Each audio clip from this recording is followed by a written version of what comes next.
always hoped that I'd get back to Gibraltar one day, and not, as I've pointed out elsewhere, because it's the last outpost of Empire, because that's really the Falklands, and I don't want to spend 18 hours on a drafty RAF Hercules just to watch a bunch of penguins farting about in a minefield.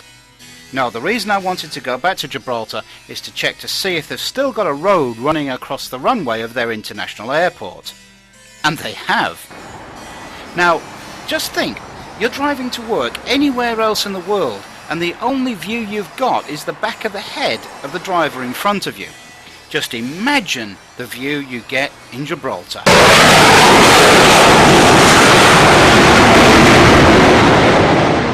Traffic management considerations aside, the other reason I wanted to come back to Gibraltar was to try out its second most famous feature, the cable car. Because last time I was here, we didn't get that chance.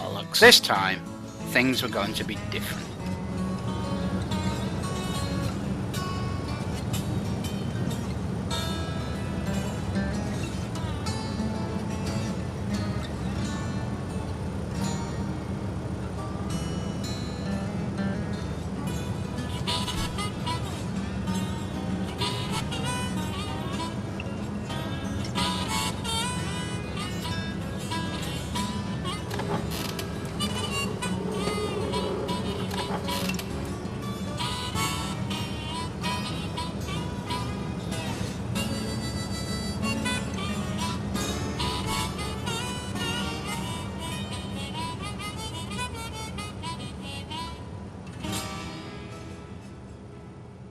And this brings us neatly face to face with the most famous feature of the rock, and that's the Barbary apes. Except they aren't apes. They're Barbary macaques, which is a unique brand of tailless monkey.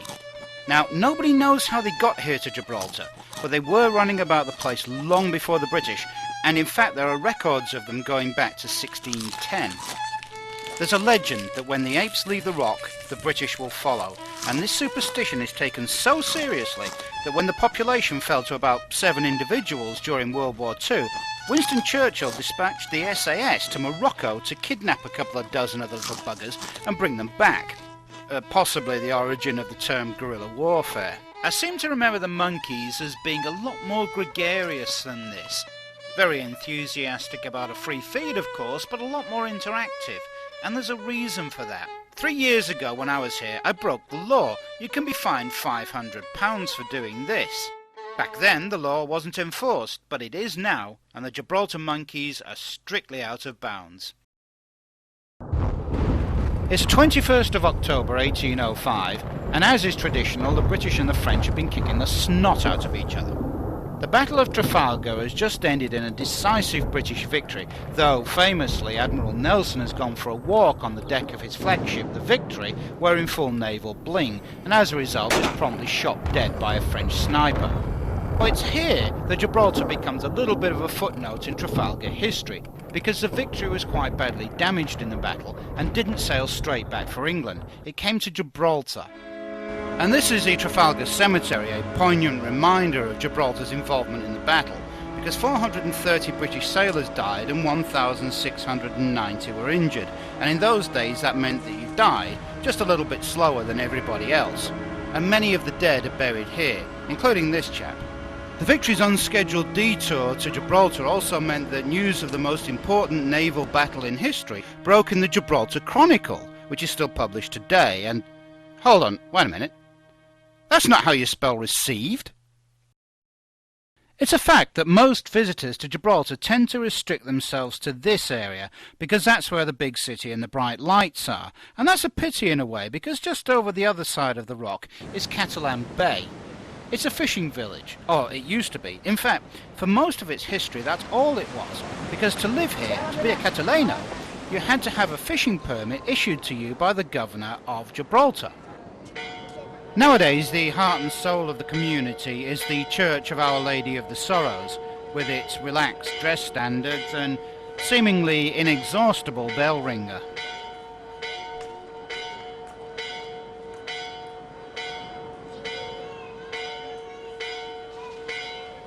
In fact, you could probably pack it in about now if you wanted to. Okay, bollocks.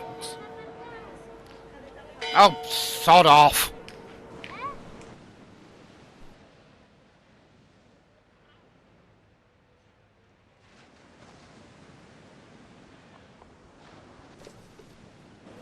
We were fortunate enough to lob into Catalan Bay on the one day of the year that they hold the ceremony of the blessing of the sea.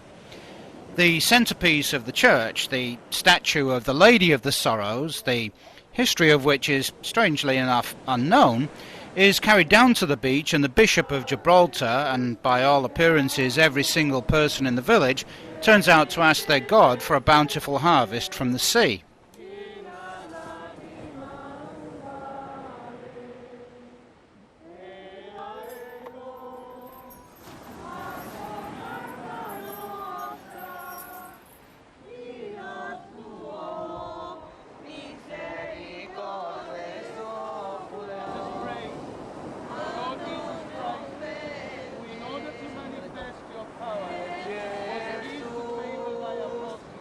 Nowadays, the ceremony is traditional and symbolic rather than practical, because if you look about the place, you'll realise that fishermen are a bit thin on the ground. In fact, nowadays, the main industry in Catalan Bay is tourism, and they don't need any elaborate ceremony to bring tourists into the area. In fact, I remember sitting in a bar on the beach, watching the sun go down over the sea, and saying, life just doesn't get any better than this. So the next morning we hit the road, because another great thing about visiting Gibraltar is that you're just a short taxi drive from the picturesque southern Spanish port town of Algeciras. And then it's life on the ocean wave, or in this case about an hour and a half on a floating bar across the Mediterranean. Then the pointy end opens up, and if you can get past the traffic and the touts, you're in Tangier. This is the main gate to the Medina, the bustling market, just inside the old city wall near the Great Mosque. The Medina of Tangier is the real thing. Narrow streets, houses in many different styles. It really is as noisy, as boisterous and exuberant as it seems. And though nowadays it mostly serves the tourist trade, it still boasts that if you can't buy it in the Medina, you can't buy it anywhere. And as you can see here, that is probably not an idle boast. Here's a bit of trivia for you film buffs. When they were commissioned to write the screenplay of the classic film Casablanca, Julius and Philip Epstein and Howard Koch had a bit of a problem. They'd never been there, and they had no idea what the place even looked like. And in 1942 it was unlikely that the Nazi government in Germany was going to be in any hurry issuing entry visas to 3 Jewish Americans. So, they based their screenplay on their very pleasant memories of a visit to these shores. There you go. One of the best loved and most influential films of all time should actually be called Tangier. And now the good news. A few years ago when I was here, I stumbled upon the Gran Teatro Cervantes, a near-perfect example of Art Deco architecture. Now in those days it just looked like somebody was waiting to burn the building to the ground so they could get the insurance, but now money, time and effort are being spent to restore this grand old dame to her former glory. Okay, it looks like a Peckham housing estate at the moment, but in a few years I think it's definitely going to be worth a return visit. Ah well, all good things must come to an end, and as the sun sinks slowly in the east, we get on the return leg back to Gibraltar and say goodbye to Tangier for another couple of years. It's 1779, and we're in the middle of the 14th siege of Gibraltar, also known as the Great Siege. Apparently sieges 1 through to 13 were comparatively mediocre. The Spanish have encircled the British garrison on the rock, and the French have thrown their lot in with them. And as a result of this, strangely enough, the north side of the rock is hollow. This is what happened. During the siege, some bright spark had the idea of mounting heavy cannon on the top of the north face of the rock. From there, they could pretty much pick off the French and Spanish at will.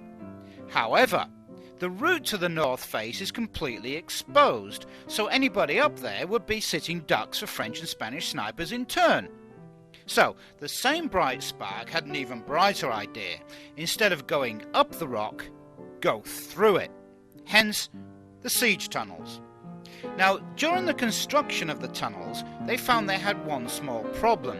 The fumes from the blasting powder they were using was having a pretty bad effect on the workforce. It was killing them. So, the local health and safety executive decided to punch some holes in the tunnel walls to allow some fresh air in. And instantly it was realised that these holes made excellent embrasures. Now, an embrasure has nothing to do with ladies' underwear. An embrasure is a hole in a castle wall out of which you stick the business end of a cannon. Now, it goes without saying that all of this magnificent time, effort and money was completely wasted, because these guns were never fired in anger. If you turn right instead of left, past the little monkey who apparently is failing tree climbing 101, you'll soon find that the south side of the rock is hollow as well. But there's no need for waxwork figures of sweating navvies here, because St. Michael's caves are completely natural. They were first described in AD 49 by the magnificently named Roman explorer Pomponius Mela. Old Pomponius thought that the entire complex of caves was actually the arrivals lounge leading from a long tunnel which connected Gibraltar to Africa. He probably thought that's why the place was crawling with those monkeys who were so busy nicking his soldiers' tortilla chips. Unfortunately, old Pomponius had got it wrong. There is no tunnel to Africa. Pity.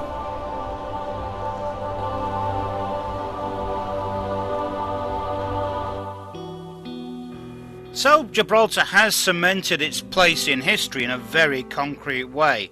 And if it is the cradle of history, the cradle is getting bigger, because they've stopped reclaiming land from the French and the Spanish, and they've started reclaiming it from the sea. The architecture is all Spanish beige rococo, and the silly buggers still drive on the wrong side of the road, but Gibraltar is the most British place on earth. Just as it should be.